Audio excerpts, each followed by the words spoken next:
1장 일단 14절 15절을 읽고 먼저 13절은 나중에 한번 또 읽도록 하겠습니다. 자, 주보에 보면 1장 14절이죠. 제가 14절을 읽을 테니까 여러분은 15절 읽으십시오. 헬라인이나 야만인이나 지혜 있는 자나 어리석은 자에게 다 내가 빚진 자녀라. 그러므로 나는 할 수 있는 대로 로마에 있는 너에게도 복음 전하기를 원하노라. 네. 자, 여러분 그 본인이 갖고 있는 성경을 보고 1장 13절을 보시면은 형제들아 내가 여러 번 너희에게 가고자 한 것을 너희가 모르기를 원하지 아니하노니 이는 너희 중에서도 다른 이방인 중에와 같이 열매를 맺게 하려 함이로되 지금까지 길이 막혔도다. 지난 시간에는 열매에 대해서는 봤습니다. 자, 오늘의 말씀의 제목은 이방인에게 빚을 진 자인 것입니다. 자, 13절부터 먼저 보면은 형제들아 내가 여러 번 너희에게 가고자 한 것을 너희가 모르기를 원하지 아니하노니 어디에 로마를 가기를 원했습니다. 이는 너희 중에서도 다른 이방인 중에서와 같이 열매를 맺게 하려 함이로되 지금까지 길이 막혔도다 라고 말합니다. 자, 지금까지 길이 막혔도다 라고 말합니다. 바울은 누구에 의해서 길이 막혀 있는지 로마서 여기에서는 말하고 있지 않습니다.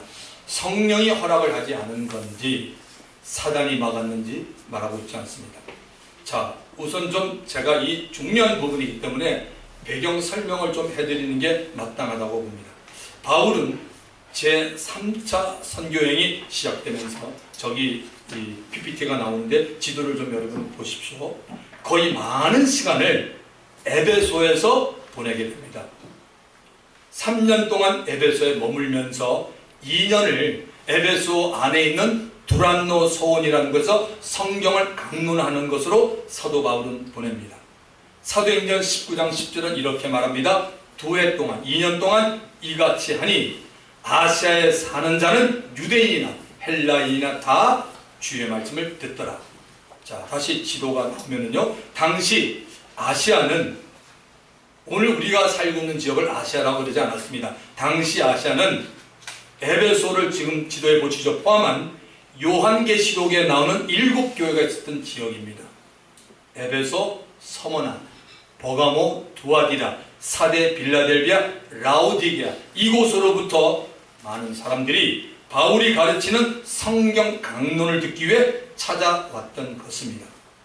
바울이 가르쳤던 성경 강론의 핵심은 두 가지예요. 이거 여러분이 기억하면 좋을 것 같아요. 하나는 뭐냐면 예수는 그리스도다. 예수는 그리스도에 대해서 2년 동안 가르쳤어요. 또 하나는 킹덤 오브 갓, 하나님의 나라에 대해서 가르친 겁니다. 그러니까 사도 바울은 Jesus is Christ and 킹덤 오브 갓, 하나님의 나라에 대해서 2년 동안을 가르쳤습니다. 이렇게 2년 동안 하나님의 말씀을 가르치니 거기에 대한 여러분 어떤 결과라든지 뭔가 나타나야 되지 않습니까? 예, 나타났습니다. 첫째는 불신자들이 예수를 믿는 일이 많아졌어요. 누가요? 안 믿는 사람들이 예수 믿는 일이 참 많아졌습니다. 어둠에 눌려있던 자들이 말씀을 듣고 빛 대신 예수 그리스도를 믿게 되었습니다. 그 가운데는 에베소에서 마술을 행하고 있던 사람들이 하나님께 회개하여 그들의 삶의 수단이 되었던 마술에 관한 책을 사람들 앞에 가지고 나서 불에 태우는 일도 일어났습니다. 한마디로 복음을 듣고 예수 믿어 그들의 삶의 방식이 바뀌었던 겁니다. 두 번째는 이 에베소에 소동이 일어났습니다. 데메드리오라는 은장색이 있었습니다. 이 사람은 많은 직공을 거느리고 있었고 이 직공들은 주로 은으로 에베소의 당시에 여신이 있었는데 아데미 여신이라고 참 유명했습니다. 그 여신의 신상 모형을 만들어서 팔던 사람들입니다. 그런데 바울 때문에 이들이 피해를 보고 있다고 생각하여 데메드리오가 직공들과 이런 비슷한 유형의 영업을 하는 자들을 모아드립니다. 그리고 이렇게 성토합니다. 사도행전 19장 26, 27절에 보면 이 바울이 에베소뿐 아니라 거의 전 아시아를 통하여 수많은 사람을 권유하여 말하되 사람의 손으로 만든 것들은 신이 아니라 하니 이는 그대들도 보고 들은 것이다. 우리의 이 영업이 천하해질 위험이 있을 뿐 아니라 큰 여신 아데미의 신전도 무시당하게 되고 온 아시아와 천하가 위하는 그의 위엄도 떨어질까 하노라 하더라. 이 데메드리오의 말을 듣고 사람들이 분노가 가득하여 바울과 일행들을 잡기 하여 에베소의 노천 극장에 모여 소동을 일으킵니다. 하나님의 도우심으로 이 소동은 불법 집회라는 에베소 서기장의 판결로 이 집회는 흩어지게 됩니다. 사도행전 19장에 나오는 내용입니다. 소동이 마친 후에 바울이 에베소에서 제자들과 작별하고 마게도냐로 갑니다. 거기서 빌립보, 데살로니가, 베레아, 아덴을 거쳐 헬라, 즉 고린도에 와서 3개월 머물면서 이 로마서를 기록하고 있습니다.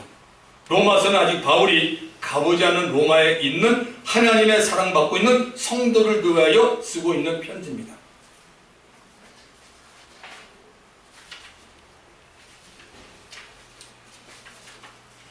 이 로마서를 기록하기 전에 바울이 이미 로마를 여러 번 가려고 했는데 그 길이 막혔다라고 하기에 당시 상황을 지금 우리는 알아보는 것입니다.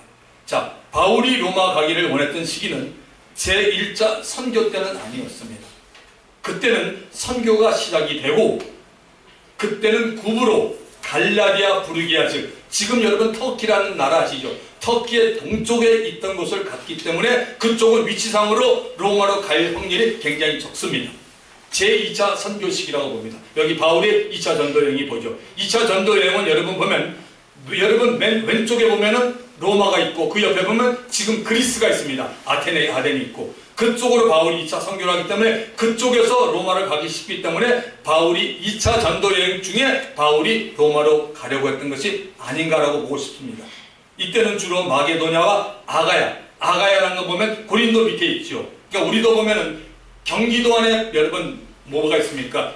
저기 분당도 있고 뭐 그렇잖아요. 하남도 있고 그게 서울이 아니라 경기도 안에 그런 식으로 아가야 지역에 마게도냐 아가야 사역이 있기 때문입니다.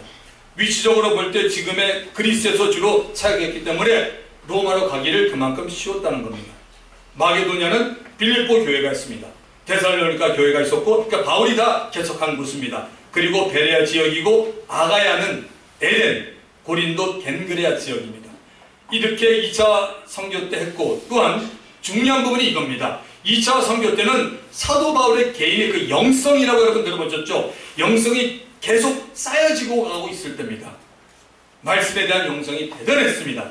선교에 대한 영성이 바울이 대단했던 때입니다. 교회를 개척하고 영적으로 성장시키는 영성이 아주 뛰어났기에 바울이 로마에 가고 싶었을 겁니다. 주 안에서 사랑하는 성도 여러분, 바울이 로마를 가는 목적은 복음을 전하고 가르치기 위함입니다. 그런데 로마로 가는 길이 막혔다라고 말하고 있습니다. 누가 복음 전하는 것을 막고 있습니까? 사단이 막습니까? 바울의 선교 일정이 막고 있습니까? 아니면 성령이 막고 있습니까? 세 가지 경우가 다 될 수 있습니다. 저와 여러분 우리들도 무슨 일을 하려고 하는데 하루 계획이 꽉 차 있고 한 주 계획이 꽉 찼고 한 달 계획이 차 있고 매달 계획이 꽉 차 있으면 우리가 그것을 할 수가 없어요. 그런데 꼭 해야겠다고 생각하면 어떻게 하냐면 생각을, 그러니까 계획을 바꾸거나 고칠 수가 있습니다. 사도행전 16장 6절 7절은 이렇게 말하네요. 성령이 아시아에서 말씀을 전하지 못하게 하시거늘. 17절에는 예수의 영, 예수의 영도 똑같이 그리스도의 영이요 성령을 말합니다. 예수의 영이 허락하지 아니하는지라. 바울이 2차 선교 때 실제로 일어났던 일입니다. 성령께서 바울을 아까 여러분이 지도를 봤지만 마게도냐로 가서 사역을 하도록 성령이 인도합니다. 살전 2장 18절, 데살로니가전서 2장 18절에 이런 말씀이 있습니다. 나 바울은 한 번, 두 번 너에게 가고자 했으나 누가 막았다고요? 사단이 우리를 막았도다고 분명히 말합니다.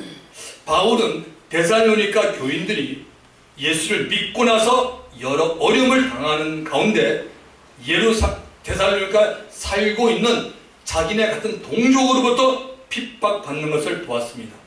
그래서 바울이 그들을 찾아가 만나서 위로를 하려고 했습니다. 그러나 바울이 데살로니가 성도들을 만나는 것을 사단이 막았습니다. 그래서 바울은 편지로 그들을 위로합니다. 바울도 우리 유대인들도 예수를 믿는 자가 있고 믿지 않는 자가 있는데 예수를 믿는 유대인들은 안 믿는 유대인들에게 안타깝게 복음을 전하고 있지만 그들이 거부하고 있다고 말합니다. 오히려 안 믿는 유대인들은 우리 믿는 유대인들 심하게 핍박을 한다고 말합니다. 오늘 이것은 우리에게도 똑같이 일어나는 얘기입니다. 바울이 로마로 가고 싶었지만 못 간 이유는 바울이 세웠던 교회들 중에 사단이 교회로 침투해서 여러 문제를 일으켰기에 거기에 대한 해결책과 보호책 등으로 시간을 낼 수가 없었기에 가지 못했다고 보는 것이 가장 좋습니다. 실제로 여러분 고린도 교회에 생겼던 많은 문제들 바울이 해결하려고 얼마나 수고를 많이 했고 얼마나 많은 시간을 갖다가 보낸지 여러분 아십니까? 제가 고린도전서를 수요일날 해봤고 고린도후서를 해봤기 때문에 그때 참석한 우리 성도분들은 같이 저랑 공부해서 알 겁니다. 사도 바울이 얼마나 힘들었고 얼마나 많은 시간을 할애했는지 여러분 알 겁니다. 또한 갈라디아 교회는 다른 복음이 들어왔어요. 그리고 율법과 복음의 문제를 전혀 해결하지 못했습니다. 또한 육신으로 사는 것과 성령으로 사는 걸 몰랐기 때문에 바울이 편지로서 그들에게 이런 문제를 풀어나왔습니다. 여러분 오늘도 보면 마찬가지입니다. 어느 교회든지 교회 주인이신 예수님은 완전하십니다. 그러나 우리들이 불완전합니다. 그런 이유 때문에 교회는 끊임없이 문제가 생기는데 교회는 생긴 문제들을 지혜롭게 잘 해결을 하느냐 못하느냐에 따라서 평안하기도 하고 혼란해지기도 합니다. 그래서 교회는 여러분 장로님들이 많고 권사님들이 많은 게 아니라 교회는 누가 많아야 되냐면 말씀으로 정말 교만하지 않고 정말 영적으로 잘 쓴 사람들이 겸손한 자들이 많으면 그 교회는 정말 든든히 서갑니다. 자 이제 본문 14절을 가보시면 헬라인이나 야만인이나 지혜 있는 자나 어리석은 자에게 아내가 뭐요? 빚을 진 자라. 여기 보면 당시 유대인을 뺀 나머지 세상 중심의 나라가 어디였는지 알게 됩니다. 어디냐면 헬라입니다. 로마가 세상을 장하고 있을 때였습니다. 이때는. 그러나 여전히 문화와 언어는 헬라 문화, 그리스 문화가 지배하고 있었습니다. 로마는 실제로 역사를 보면 그리스라는 나라 다음에 생긴 신흥제국이었습니다. 그리스는 로마 이전에 세상을 지배했던 나라입니다. 아마 여러분 잘 아실 겁니다. 그리스를 이끌었던 알렉산더 대왕은 20대 어린 나이에 세계를 제패하고 30대 초반에 그가 삶을 마칩니다. 당시 지중해를 중심으로 한 그리스의 문화가 세상을 휩쓸고 있었습니다. 그리스어, 즉 헬라어의 특징이 있습니다. 여러분. 굉장히 변화가 빨라요. 그리고 말이 굉장히 상업적입니다. 그래서 세상을 향해 퍼져가는 속도가 굉장히 빨랐습니다. 그러한 이유 때문에 신약 성경이 여러분 헬라어로 기록됐습니다. 왜? 성경은 예수님이 오셔서 한 첫마디가 뭐죠? 회개하러 천국이 가까웠느니라. 뭡니까? 예수님이 올 때부터 이미 종말은 선포된 겁니다. 여러분 하나님의 시각에서. 그러니까 하나님의 입장에서 뭐가 필요하죠? 복음을 들어야 사람이 구원을 받는데 이 복음이 빨리 퍼져나가기 위해서 헬라 말을 썼기 때문에 신약 성경은 헬라어로 기록이 된 겁니다. 구약 성경은 히브리어로 기록이 됐고요. 메시아라고 여러분 들어봤습니까? 영어는 머사야라고 말하는데 메시아는 이 원래 히브리어입니다. 헬라어로 뭐라고 하냐면 그리스도, 예수 그리스도라고 말하죠. 그 그리스도가 이 메시아는 뜻입니다. 메시아는 헬라어로 그리스도라고 말하고 메시아는 유대인들이 사용하는 히브리 언어입니다. 로마가 세상을 지배하고 있었지만 바울은 당시에 이방에 속한 세상 사람들을 두 부류로 봤습니다. 그리스에게 속한 헬라인 그리고 헬라인이 아닌 사람을 보았습니다. 헬라인들은 모이기만 하면 철학이나 사상 이치를 운운했기에 자신들을 지혜로운 자라고 보았고 그 외 나라 사람들은 다 어리석은 자로 그들은 보았습니다. 바울이 고린도전서에서 이런 말씀 기록합니다. 고린도전서 1장 22절 유대인은 표적을 구하고 헬라인은 지혜를 찾아라. 하나님은 십자가에 못 박힌 그리스도를 통해서 죄인 인생을 구하기 원합니다. 그러나 유대인들은 하늘로 쏘는 표적을 보여주면 그리스도를 믿겠다고 그들은 말합니다. 헬라 사람들은 지혜를 통해서 인생이 구원받을 수 있다라고 말하는 것을 바울이 고린도 교회에 보낸 편지에 이렇게 기록해 놓았습니다. 자, 다시 본문 14절에 보면 헬라인이나 야만인이나 지혜 있는 자나 어리석은 자의 아내가 빚을 진 자라. 이 말을 간단하게 말하면 이런 얘기입니다. 나 바울은 이방인들에게 빚을 졌다라고 말합니다. 그렇다면 도대체 바울이 알지도 못하고 만나지도 못한 이방 사람들에게 무슨 빚을 졌냐는 것을 우리가 이렇게 생각해 봐야 되는 건 당연한 일이 아닙니까? 유대인을 뺀 나머지 모든 나라의 사람들 곧 이방인 모두에게 빚을 졌냐라는 겁니다. 제가 저 자신에게 여러분에게 지금 물어보겠습니다. 대답은 여러분 속으로 하십시오. 여러분이나 제가 사도 바울에게 무엇을 준 적이 있습니까? 저는 아무것도 없습니다. 왜냐하면 바울하고 저하고 사는 시대가 너무 달라요. 저는 바울에게 준 게 아무것도 없어요. 여러분은 어떻습니까? 여러분도 실제로는 바울에게 준 거 아무것도 없습니다. 그런데 바울은 이방인들에게 우리들에게도 빚을 졌다라고 말합니다. 바울이 이 로마서를 쓸 때 내가 이방인들에게 빚을 진 자라는 사람은 과거가 아니었어요. 현재 시대로 기록합니다. 이 로마서의 말씀이 우리들에게 과거의 말씀이 아닙니다. 혹시 여러분 가운데는 이 로마서의 말씀이 로마에 보낸 편지인데 과거의 말씀이라고 생각한다면 그분에게는 이 로마서는 상관이 없습니다. 사도 바울이 당시의 상황에서 썼고 이렇게 믿으면 좋겠다고 했다라고만 들릴 겁니다. 그러므로 바울은 이방인 우리들에게도 빚을 졌다라고 말하고 있습니다. 다시 한번 묻겠습니다. 성도 여러분들, 바울에게 여러분 무엇을 주었어요? 제가 여러분에게 지금 질문 같지 않은 질문을 하고 있습니다. 더구나 바울은 정확히 지금으로부터 거의 1960년 전에 이 로마서를 기록했습니다. 왜냐하면 로마서는 여러분 57년에 기록했으니까 2017년에서 57년 빼보십시오. 1960년이 나옵니다.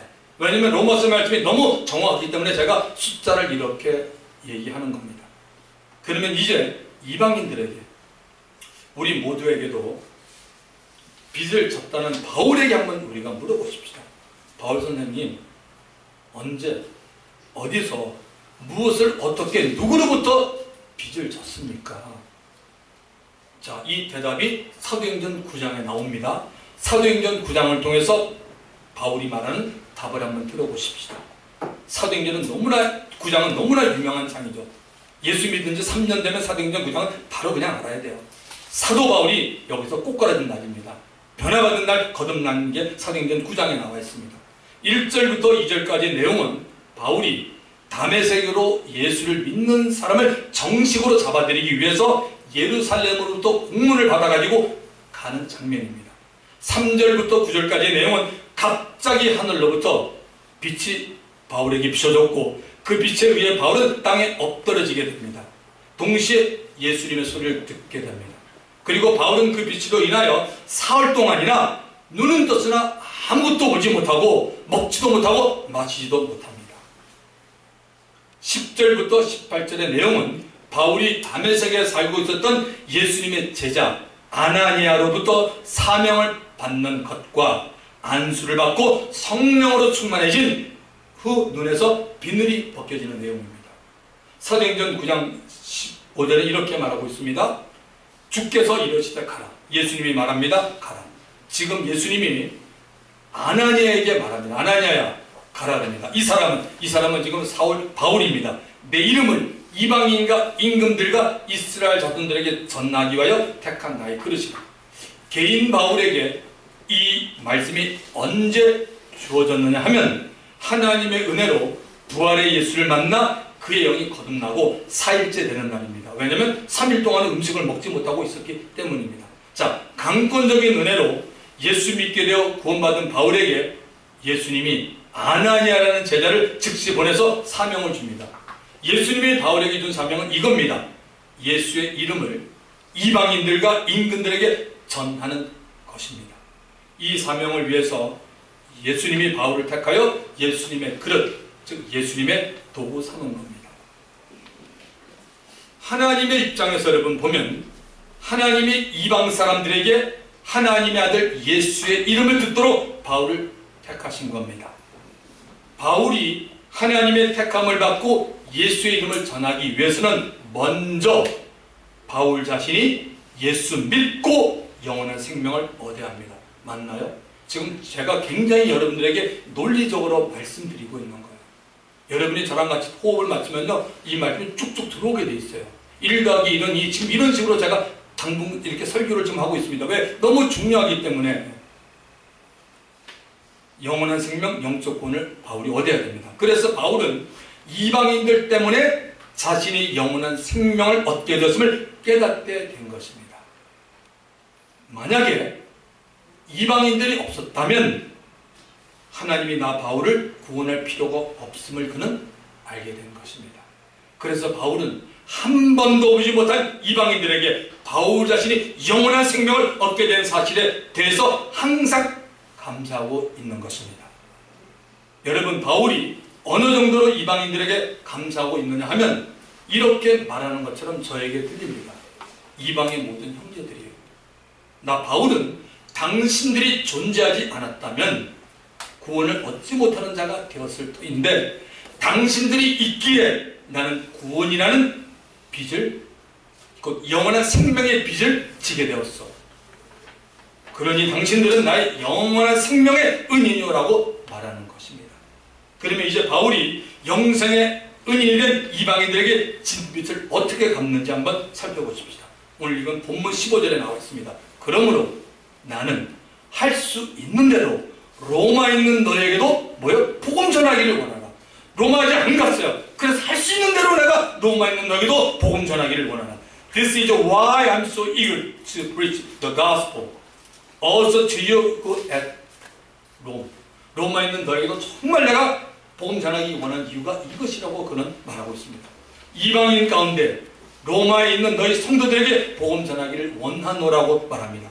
복음을 통해서 이방인들에게 진 빚을 갚겠다는 겁니다. 여러분, 영원한 생명은 예수 그리스도를 통해서만 얻기에 예수 그리스도를 소개하고 알리는 것이 복음입니다. 그래서 바울은 로마에 있는 성도들까지 포함하여 복음을 전하겠다는 것입니다. 이미 예수를 믿고 있는 로마의 성도들에게 다시 한번 복음에 대해서 정확히 알려주어서 그들의 신앙을 견고케 하기 위함이고, 또 로마에 믿지 않는 자들이 로마의 성도들로부터 전도받아 예수를 믿게 하기 위함입니다.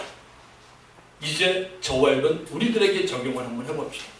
오늘 우리 반석교회뿐만 아니라 대한민국의 모든 교인들에게 저는 이 말씀 정말 적용해보고 싶습니다. 우리들도 다시 한번 바울이 기록한 로마서의 말씀을 통하여 복음을 분명히 알아야 합니다. 여러분이 교회 생활을 얼마나 상관하지 않습니다. I don't care about it. 하나님도 똑같이 그럽니다. 하나님도 그런 거 케어하지 않습니다. 복음을 분명히 안다는 것은 기록된 말씀을 통해서 예수 그리스도가 어떤 분인지 확실히 아는 것입니다. 믿으시면 아멘 하십시다. 네. 말씀을 믿고 알고 경험하는 자들은 복음을 확실하게 누구에게나 전할 수 있습니다. 우리들이 복음으로써 우리 자신을 정직하게 투명하게 조명도 해봐야 됩니다. 성경은 말합니다. 고린도후서 13장 5절, 너희는 믿음 안에 있는가? 너희 자신을 테스트해봐. 시험하고 너희 자신을 확증하라. 예수 그리스도께서 너희 안에 계신 것을 너희가 스스로 알지 못하느냐? 그렇지 않으면 너희가 뭐요? 버림받은 자니라. 바울이 고린도 성도들에게 지금 무슨 말을 하고 있습니까? 복음을 통하여 각 사람 자신이 구원받은 사실을 본인들이 안다는 겁니다. 구원을 받지 못한 사람이라면 예수 그리스도께서 그 사람 안에 계시지 않습니다. 사랑하는 성도 여러분, 복음 안에는 구원을 주는 하나님의 능력이 있습니다. 복음을 듣고 믿기만 하면 누구라도 그 순간 그 사람은 구원받습니다. 저와 여러분 우리 모두 다 포함됩니다. 진실로 나는 아직까지 예수님을 나의 구세주라고 믿지 않는다고 들려요. 믿지 않고 있다면, 다른 말로 하면 이 예수님의 십자가의 사건이 나를 살리기 위한 사건이라는 것이 믿어지지 않고 있다면 복음의 그리스도의 말씀을 그분은 계속 들으셔야 합니다. 왜냐하면 믿으면 들으면서 하고 들으면 그리스도의 말씀으로 말미암기 때문입니다.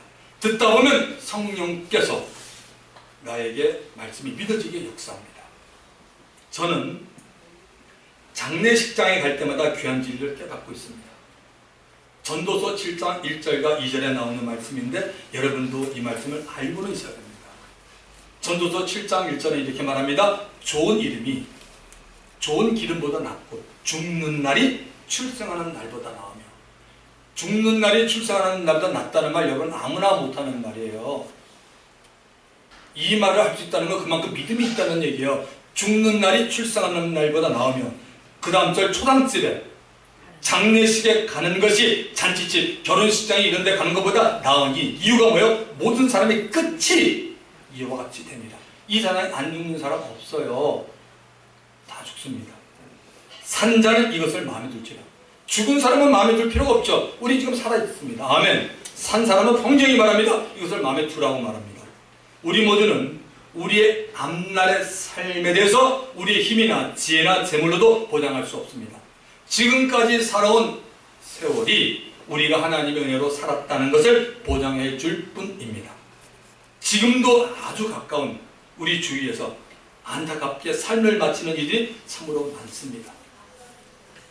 나이가 들어서 노쇠 현상으로 삶을 마치는 분들도 계시고 젊은 나이에 삶을 마치는 이들도 있습니다. 누가 각자의 삶에 찾아오는 죽음을 피할 수 있겠습니까? 분명한 사실은 성경은 죽음 이후의 세계에 대해서 이 세상에 사는 동안 예비하라고 말하고 있습니다. 하나님 나를 동경하고 살아가라고 말합니다. 바울은 육체의 죽음 후에 영원한 나라 천국과 영원히 형벌받는 장소 지옥을 알았기에 로마까지 가서라도 복음 전하기를 그렇게 원했던 것입니다. 그러므로 우리들도 바울처럼 믿는 자나 믿지 않는 자들에게 복음을 제시할 수 있어야 됩니다. 이유는 없어요. 교회를 다닌 지 오래됐고 예수 믿은 지 오래된 분 가운데도 복음에 대해서 잘 모르는 분이 의외로 많습니다. 아주 슬픈 사실입니다. 바울은 로마 성도들 가운데에는 복음에 대해서 잘 모르는 성도들이 있다고 생각을 했습니다. 그래서 로마서를 기록한 겁니다. 다시 한번 로마서가 다루는 내용을 짧게 간추려 보겠습니다. 로마서는 이런 겁니다. 믿음으로 구원을 받는다. 믿음으로 의롭다함을 받는 것을 말합니다. 20층이라고 말하죠. 로마서는 여러분 죄가 무엇인지 설명해 줍니다. 저와 여러분이 하나님 앞에 왜 죄인인지 정확히 설명해 줍니다. 이 죄인으로는 율법으로는 의롭다함을 받지 못함을 설명해 주고 있습니다. 의롭다함, 즉 구원 얻기 위해서는 예수를 믿어야 하는 것을 로마서는 분명히 말합니다. 예수 믿고 받는 칭례가 무엇인지 설명해 주고 있습니다. 로마서는 예수 믿고 난 다음에도 우리 안에는 거하는 죄, 신이 무엇인지 정확하게 말하고 있습니다. 저와 여러분 우리 안에는 다 죄가 있습니다. 그 다음에 로마서는 성령으로 믿음 생활을 하는 이유를 말합니다. 이게 유명한 로마서 8장 성령장입니다. 하나님이 그리고 모든 만물의 주인임을 로마서는 말합니다. 그리고 구원을 받는 과정을 말합니다. 이 놀랍게도 사도 바울은 구원 받는 과정을 말할 때 신명기 30장의 말씀을 인용합니다. 모세가 기록한 말씀을 인용해서 그는 말하고 있습니다. 구원받으려면 되냐? 모든 사람 똑같습니다. 인간의 행위로 되는 것이 아니라 뭘 드는데 복음을 드려야 된다고 말합니다. 믿음은 들으면서 나고 들으면 그리스도 말씀. 그래서 여러분 예수 믿는 사람이 복음 전하지 않는 게 하나님 앞에 얼마나 악한 행동인지 아세요 여러분? 사람이 구원받을 길이 없어요. 복음을 안 전해주면. 여러분 교회가 그래서 복음이 살아있어야 된다는 것입니다. 여러분 얼마나 안타까운지 몰라요. 무슨 일들로 시간을 보냅니까 여러분? 복음이 살아있어야 된다는 것이죠. 그리고 이스라엘 지금 먼저 택한 이스라엘에 왜 예수 안 믿느냐? 얼마나 여러분 우리가 궁금합니까? 그것을 로마서는 분명히 말해주고 있습니다. 그리고 우리 모두에게 뭐죠? 영적인 예를 드리라. 졸지 말고 깨서 정말 영적인 예를 드리라고 로마서는 말하고 있습니다. 하나님이 우리에게 주는 은사들이 있는데 그 은사가 뭔지를 말하고 있는 게 로마서입니다. 그리고 세상에 있는 모든 권세 여러분 로마서 13장을 보면 김성원이 얘기할 거 없어요. 세상 권세는 나 하나님께 또 나지 않으면 없다라고 말하고 있습니다. 우리가 할 거 아니야. 우리 기도만 하면 되는 거예요. 세상 권세는 하나님이 또 왔다고 분명히 말합니다. 그래서 권세 복종하라고 말합니다. 그리고 또 예수 믿다가 생길 수 있는 잡초.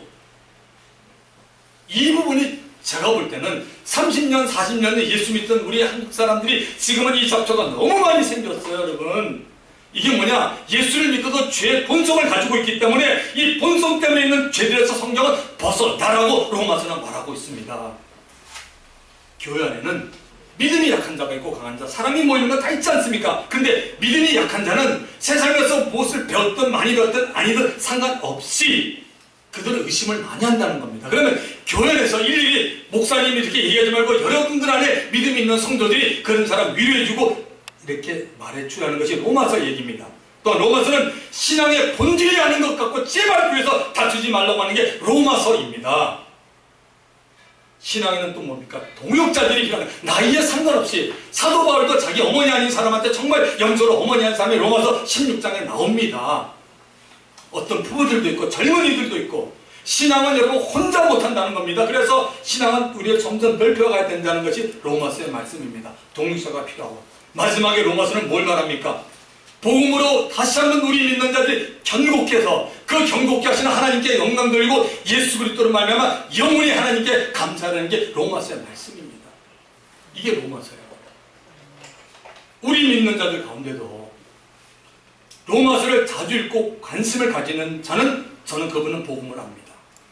그러나 로마서에 관심을 갖지 않는 자들은 복음에 대해서 잘 몰라요. 저 단언합니다. 복음한다고 얘기하지 마십시오. 복음에 대해서 모릅니다. 뭘 하느냐? 예수 믿어 구원받으니 그저 예수 믿어합니다. 이 얘기 다예요. 예수 믿고 나면 그것밖에 못해요. 그리스도인들이에요. 오히려 이단들이 엉뚱한 얘기하면 넘어가죠. 오늘 그리스도인들이에요. 로마서는 우리의 신앙을 가늠할 수 있는 바로미터와 같습니다. 로마서를 알고 믿고 받아들여서 살아가는 그리스도인들은 분명히 살아있는 그리스도인들이요, 복음 때문에 기뻐하는 그리스도인 줄 믿습니다. 바울처럼 하나님의 은혜로 자신이 받은 영생에 대해서 빚을 진 자의 심정으로 살아가면 복음을 전할 수 있습니다. 그러므로 우리 모두는 빚을 진 자의 심정으로 살아갑니다. 여기 하나 더, 하나님의 영, 성령으로 내 영이 충만해지면, 성령으로 우리 안에 있는 내 영이 충만해지면 영적으로 힘을 얻고 하나님의 마음을 가지게 됩니다. 그러면 자연히 복음 전하고 싶은 마음이 들고 믿지 않는 내 주위에 있는 영혼들을 돌아보게 됩니다. 저와 여러분, 우리 가족들 때문에 가족 가운데서 먼저 구원을 받은 것은 아닙니까?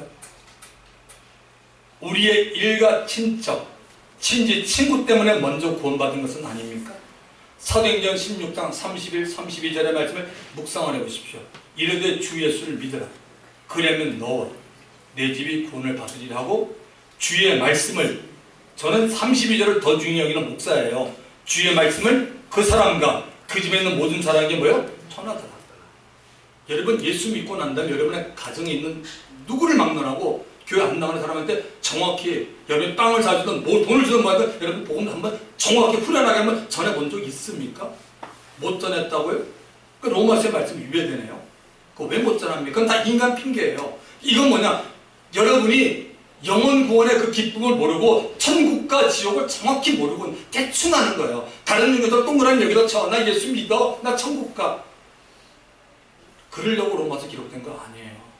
우리가 정말 신앙은, 은혜를 아는 사람은 신앙생활 좀 심각해져야 될 필요가 있어요.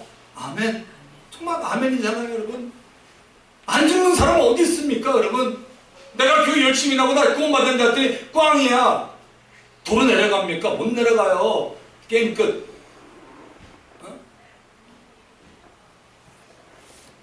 가족 가운데 한 사람이 구원을 받고 난 후 또 그 사람을 통해서 나머지 식구들도 구원받는다는 것입니다.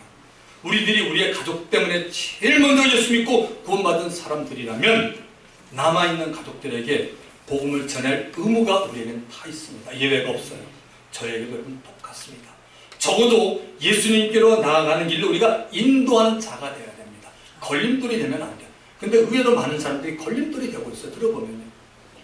하나님이 볼 때 우리들이 먼저 믿은 사람이라면 남아있는 식구들에게 복음 전하라고 우리에게 사명 주신 것이고, 또 그 사명 때문에 예수 먼저 믿게 해준 겁니다. 그러므로 예수 믿고 구원받은 우리는 가족들이나 친척들이나 친구들에게 영원한 생명을 빚을 진 자입니다. 곧 우리도 복음의 빚을 진 자가 되는 셈입니다. 빚을 진 사람은 반드시 그 빚을 갚아야 할 의무가 있습니다. 친구나 다른 사람에게 돈을 빌렸다면 그 빌린 돈을 당연히 갚아야 합니다. 갚지 않으면 그 상대가 그분에게 뭐라고 말해도 할 말이 없게 됩니다. 성경은 저와 여러분 우리에게 빚을 져도 좋은 것은 하나가 있다고 말합니다. 로마서 13장 8절. 이 빚은 져도 돼요. 빚자 사랑의 빚 외에는 아무에게든지 아무 빚도 지지 말라. 남을 사랑한 자는 율법을 다 이루느니라. 성경은 우리 믿는 자들은 서로가 다 사랑으로 대하라고 가르칩니다. 저도 여러분에게 사랑으로, 여러분끼리도 사랑으로, 여러분도 저에게 사랑으로 다 대하라고 가르칩니다. 내 옆에 있는 사람에게 사랑의 수고를 받으셨습니까? 그렇다면 언젠가 당신도 그분께 사랑의 수고를 해드리라는 것입니다.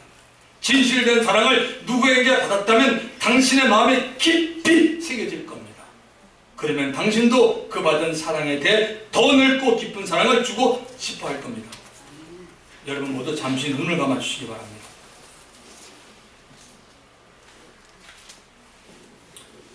사랑 중에 최고의 사랑은 복음을 들려주는 것입니다. 지금까지 불신자들에게 복음을 설명해 본 적이 있습니까?